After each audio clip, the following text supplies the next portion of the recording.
So I guess the textbook answer is what the definition of Kuneo is and why we use it. But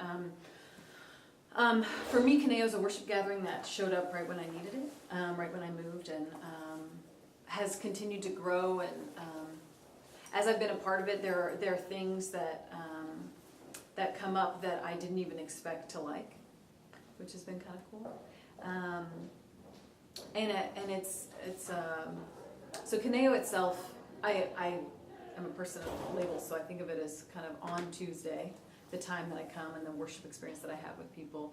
And then when I think about union as a community, and kind of how expansive that gets, not just the people that I know from Kuneo that I interact with outside of that service, but also people that I know from the coffee shop and baristas. And, I'm just really thankful for that community. Awesome. You kind of answered a little bit, but what does Kuneo mean to you? Yeah. So when I think about both what I give and what I receive from Kuneo, when I went looking based on what I was going to receive, honestly. I was looking for a place where I could worship and I could bring friends of mine who'd been really hurt by the church, who would be hurt by things that normal, not offensive churches do, but that would be hurtful to them. Sometimes liturgy or sitting in a pew or going through the offering, if you've been burnt by the church, can be really hurtful, even if it's a super loving church that's doing it that I might have joined.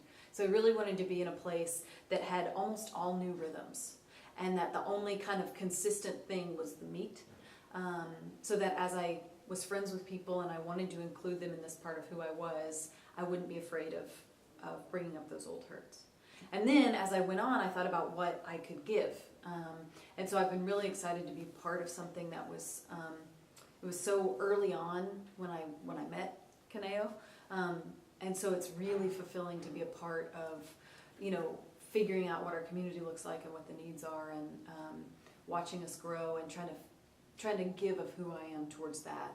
And that's more fulfilling in a selfish way than I would have thought. Mm-hmm. How has Kuneo, or in the way that Kuneo does worship, how is that different from the preconceived notions that you brought in about church, or that anyone would think about church? Well, so it goes back to, I found Kuneo on a Google search, and it was a Yelp review about the coffee shop, back when they were doing kind of testing what a worship gathering would be. And the reviewer talked about them having communion at a big table in the center of this kind of worship in the round. That was the same table that was in the center of the coffee shop and kind of the cornerstone of the community during the week.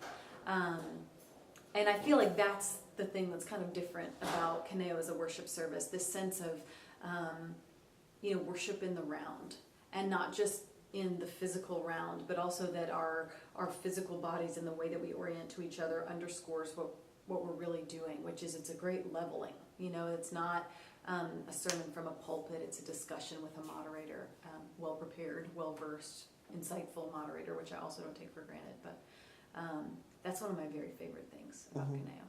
And here's the tough question. It might not be tough, I don't know. If someone came up, a stranger, and asked you about Kuneo, of course the first things you'd say were the facts. Kuneo is A, B, C, and D. But if they said, no, tell me about Kuneo, what is a story or a memory or a moment or a sermon or one part of Kuneo that epitomizes Kuneo for you, that would help that person get into Kuneo and understand what it is without being there? Yeah, well, the story that glaringly comes to mind is definitely one that's personal to me, but that also makes sense because our memories that are tied to emotion are linked to your amygdala, so it's easier to recall them. But there was a sermon where we were talking about just really being honest about the question that we skim over so often about if we think God is loving and if we think God is all-powerful and we think God is active in the world now, then how do these terrible things happen? And I was still relatively new, and I felt in this way that I hadn't felt in a while, and I'm hesitant to say the word led because it feels kind of Christianese and could be manipulative, but I felt this draw to share a story from my own life that was really personal and really difficult. And the Kuneo community just was silent and nobody was on their phones, which is rare for us. And people came up to me afterwards who had barely known me and just hugged me, not in a, oh, you shared this thing, I feel obliged to hug you, but in this, I heard your story, I feel your story, and I care about you. And that was really a turning point for me. I was already in, I was committed to Kuneo, but that experience was really one that made me feel like it was my place.